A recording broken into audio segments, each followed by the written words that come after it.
qodobo ayaa jira ilmahaaga waalidow waliba gaar ahaan hooyooyinka halkan fadhiya ayaan aad ula hadlayaa waxa jira ilmahaaga aad u taagla'dahay ama aad ku mashquulsan tahay ama aad wixii aad rabtay eed ka rajaynaysay ka gaabiyey waxyaabo adigu aad sabab u tahay oo burburiyo oo ilmaha nafsadiisa iyo niyadiisaba jibiyo oo baabiyaa jira gaaladu markay tarbiyada ka waramayaan iyo caruurtooda si ay u rabeeyaan waxay ka dhigtaan micyaar ama qiyaas waxay ka dhigtaan xikmad afkooda ku noqonaysa a broken hand works but not a broken heart gacanta jabtaa marka la kabo way iska shaqaysaa inay qabataba laakiin qalbi jabay ma shaqeeyo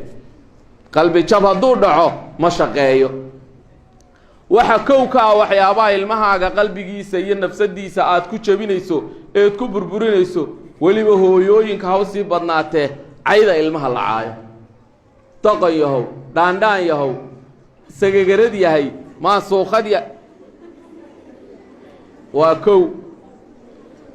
ogow oo ilmahaaga adiga oo xabad ku dhuftay ayay ka dhigan tahay 70% tarbiyadaasi noocaasihi waa mid fashilan oo aan ilmaha sidaa ku soo koray kob caleen la weligii ka soo durdurin laba waxyaabaha ilmahaaga ku niyad jabinayso ee nafsadiisa iyo niyadiisa ka dila waxa kamid ah isbarbardhiga inagu malaha dhiirigelin baynu naqaana walaalka miyaanad arkay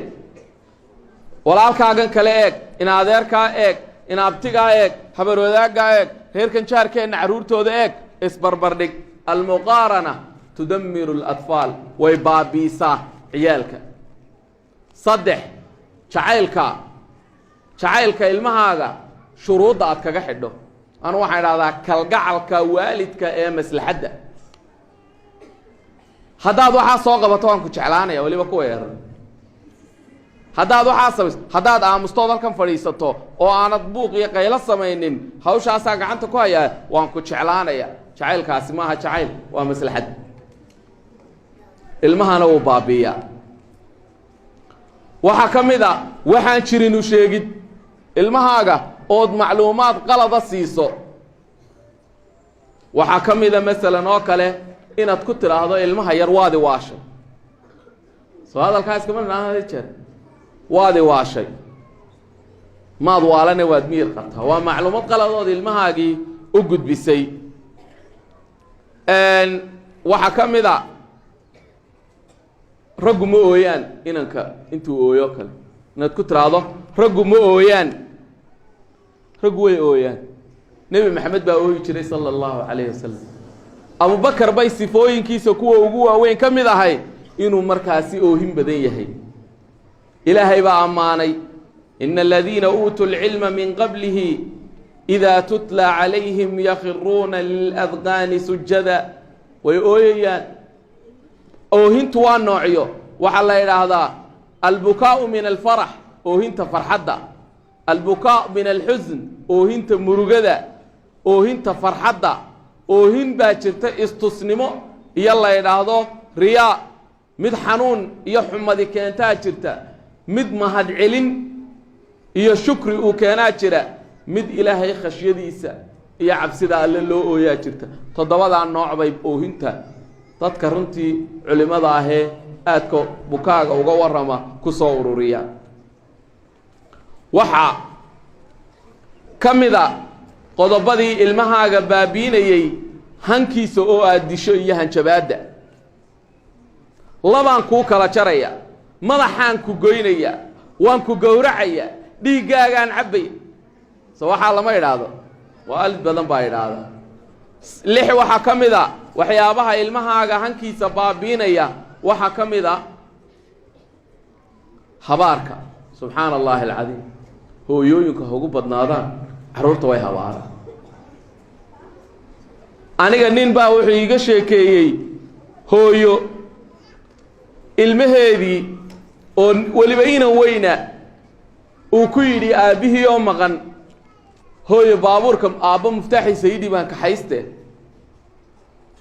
dabadeedna way diiday aad buu ugu celceliyey uu ku celceliyey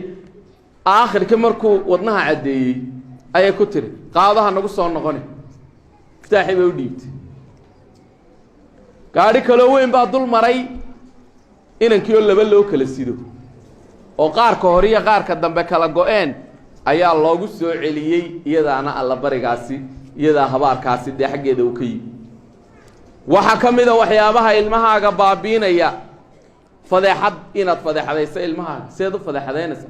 inaad kuwa kale ku hor caydo ama ku hor canaanato ama ku hor cambaarayso ama ku hor dhaliisho iyadoo cidiba kula joogto ama ku maqlayso iyada lafteeda ah waxyaabaha ilmahaaga burburiya gaalada aynu ka sheekaynaynay caruurtooda iyo tarbiyadooda markay ka waramayaan qaaciiday leeyihiin waxay yidhaahdaan praise in public blame in private haddaad qof doonayso inaad ammaanto ammaantaada ummadda horteeda ku ammaan haddaad doonayso inaad canaanatana meel gaara ku canaano sagaal waxaa ka mid a inaad xataa ugu naseexayso dadka hortiisa annasiixa amaama annaas fadiixa dadka hortooda in qof loogu naseexeeyo iyada lafteedaaba fadeexada iyadoo ay tahay addiinu nasiixa haddana nasiixadii waxay u baahan tahay inaad waktigii iyo goobtii iyo goortii ku munaasibkeed hesho maxaa ka mid a waxyaabaha burburiya dhaliisha ilmahaaga aad ku dhaliisho sida in badan dhacda buurnidiisa dhuubnidiisa hurdadiisa cuntadiisa qaab dhismeedka jidhkiisa tiraado bahalkan baasee aan waxba deeqaynay hunguriga xun waad hurudaa uno hadhiya habeen waad jiiftaa une miyaanad bini aadmi ahayn miyaad bogtaa waa wax badan oo dhaca nebi maxamed tarbiyadiisu maxay ahayd